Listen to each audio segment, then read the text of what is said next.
Hello there guys! For today's video, I'm going to show you how to create a smoke dispersion effect in Photoshop. And also, we will dive deeper into making selection with the use of a select subject, using smoke brush, applying fill, and using liquify. So let's get started! So here in our document, I prepared here an image of this man where we are going to apply the smoke dispersion effect. So the first step we're going to do here is we're going to create a solid background. So to do that, going here in the layers panel, below here, click on this icon. This is add mask. Click that. Let's name this layer as the black background. Click on the black background layer to make it active.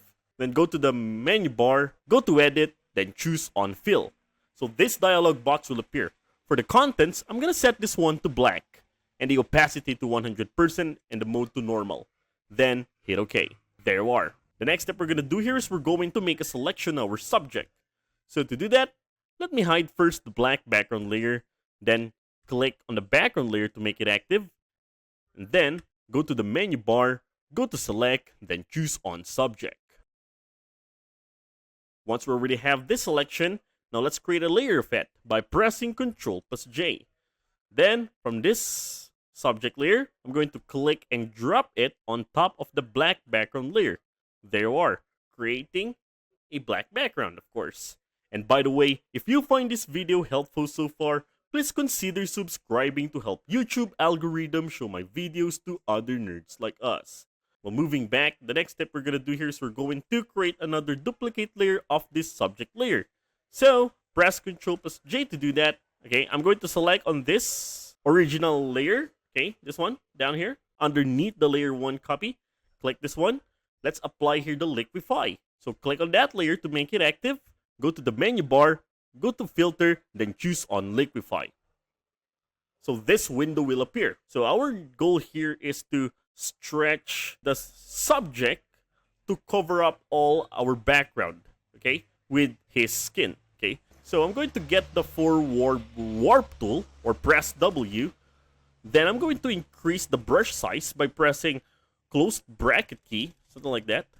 So I'm good with this size, and I'm going to click and stretch this out, creating our background. Even though it's not perfect, it's just fine. Something like this.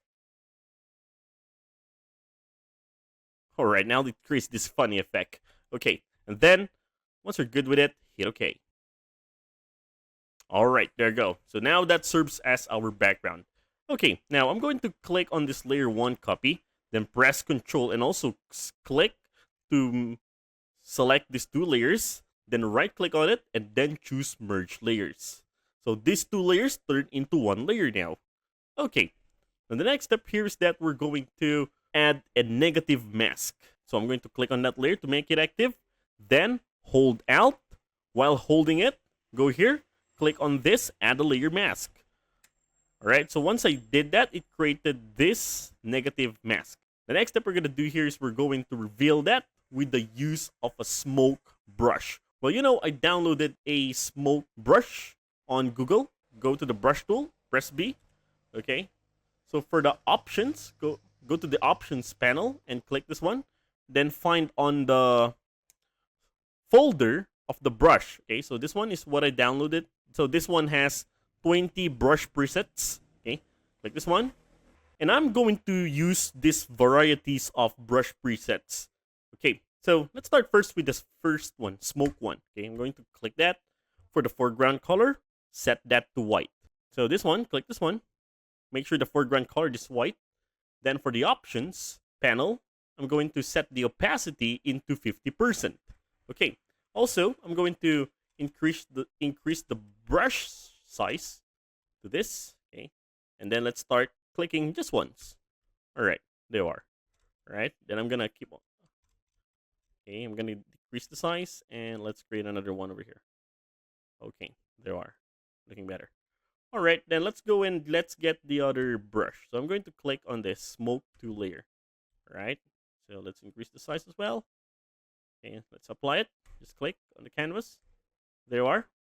Our goal here is to reveal the face of our subject by doing this. Okay, now let's go and try the smoke tree. All right, click on it.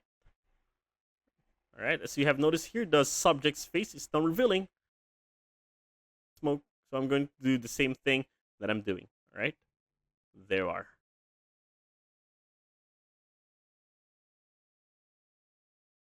Wow, this one is creating a perfect effect on it.